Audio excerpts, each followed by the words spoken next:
ৰামপুৰ নামৰ এখন সৰু গাঁও আছিল। এই গাঁওখনত এজনী বিধৱা মহিলা আছিল আৰু তাইৰ দুজনী ছোৱালী আছিল। তাৰ নাম মিনু আৰু চিনু। দুয়োজনী ছোৱালী দেখাত একদম একে আছিল আৰু সিহঁতৰ শৰীৰৰ বৰণো একে আছিল। এদিনাখন মিনু আৰু চিনু একদম দৌৰি মাকৰ ওচৰলৈ যায়। মা, মই স্কুল নাযাওঁ, স্কুল বহুত বেয়া হয়। ময়ো নাযাওঁ মা। আৰে মোৰ ছোৱালী কেইজনী, স্কুল কিয় নোযোৱা? কোৱাচোন বাৰু, কিয় স্কুল নোযোৱা কন্দা বন্ধ কৰি? আমাক স্কুলত চবে কোলা বুলি কৈ জোকায় আৰু আমাক কোলা ভুতুনি বুলি কৈ চবে জোকায়। মা, তুমিতো ইমান কোলা নহয়, আমি কিয় ইমান কোলা হলো? যিবোৰ ল'ৰা ছোৱালীয়ে তোমালোকক জোকায় সিহঁতৰ অন্তৰখনেই বেয়া, সেইবাবে তোমালোকক তেনেকৈ কয়। মানুহ সদায় অন্তৰৰ পৰাহে ভাল হ'ব লাগে। চেহেৰা কেইটা ভাল হ'লেই মানুহ ভাল হৈ নাযায়, বুজিলা মাজনীহঁত? মই জানো তোমালোক ভাল ল'ৰা ছোৱালী। এতিয়া বেলেগৰ কথা গুৰুত্ব নিদি স্কুললৈ যোৱা। মা, তুমি ইমান ভাল, আমাক ইমান ধুনীয়াকৈ কথাবোৰ বুজাই দিলা। আজিৰ পৰা আমি কাৰো কথা নুশুনো।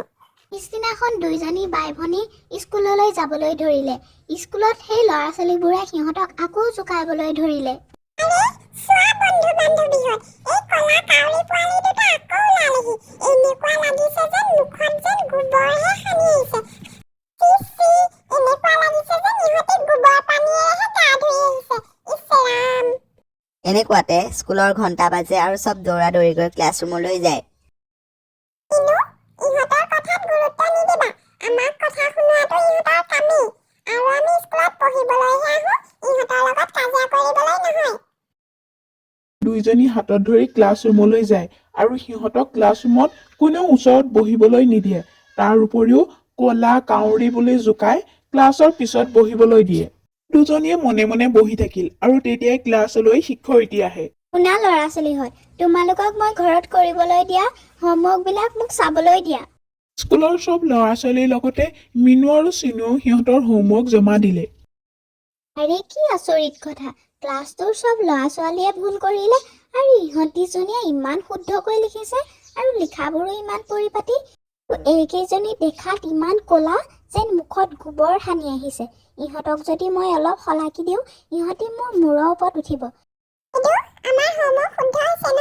আমাৰ হোমৱৰ্ক কৰোঁতে আমাৰ মায়ে আমাক সহায় কৰিছে।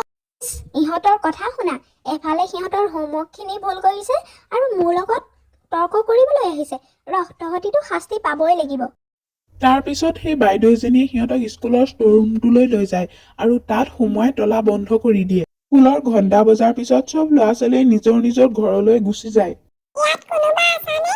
কোনোবাই দৰজাখন খুলি দিয়াচোন। কোনোবাই আমাক ইয়াৰ পৰা উলিয়াই নিয়া। আমাৰ কি হ'ব বাৰু এতিয়া মিনু? মিনু, তই চিন্তা নকৰিবি। চাবি, মায়ে আমাক ইয়াৰ পৰা নিশ্চয় উলিয়াই নিব। ছোৱালী দুজনী ঘৰলৈ নহাত মাক চিন্তাত পৰে আৰু বিচাৰি যায়। ইফালে সিফালে বহুত বিচাৰিও ছোৱালী দুজনী মাকে বিচাৰি নাপালে। ইফালে স্কুলত সিহঁতক ষ্ট'ৰৰুমত বন্ধ কৰা পিছদিনাৰ পৰাই গৰম বন্ধ পৰে আৰু সিহঁতি তাতে থাকি যায়। আৰু এনেকৈ 4-5 দিন পাৰ হৈ যোৱাৰ পিছত ছোৱালী দুজনী মৰি থাকে। তাৰ পিছতেই সিহঁত দুজনী ভূত হৈ যায়। মিনু, মিনু, এইবোৰ কি হৈ গ'ল? নাই, নাই, মই মৰিব নোৱাৰো। মোৰ মালৈ বহুত মনত পৰিছে। মই মাৰ কাষলৈ যাম। মই ইহঁতক আৰু কেতিয়াই শুধাই নেৰো। যি মানুহে আমাক অন্যায় কৰিলে, আজি এই অৱস্থা কৰিলে, মই ইহঁতক কেতিয়াও সাৰি যাবলৈ দিব নোৱাৰো। হে ভগৱান, মই আৰু মাক কেতিয়াও লগ নাপাওঁ। আমি আৰু মাক দেখিবলৈ নাপাওঁ। মই ইহঁতৰ ওপৰত বদলা ল'ম। মই ইহঁতক শুদাই কেতিয়াও নেৰো।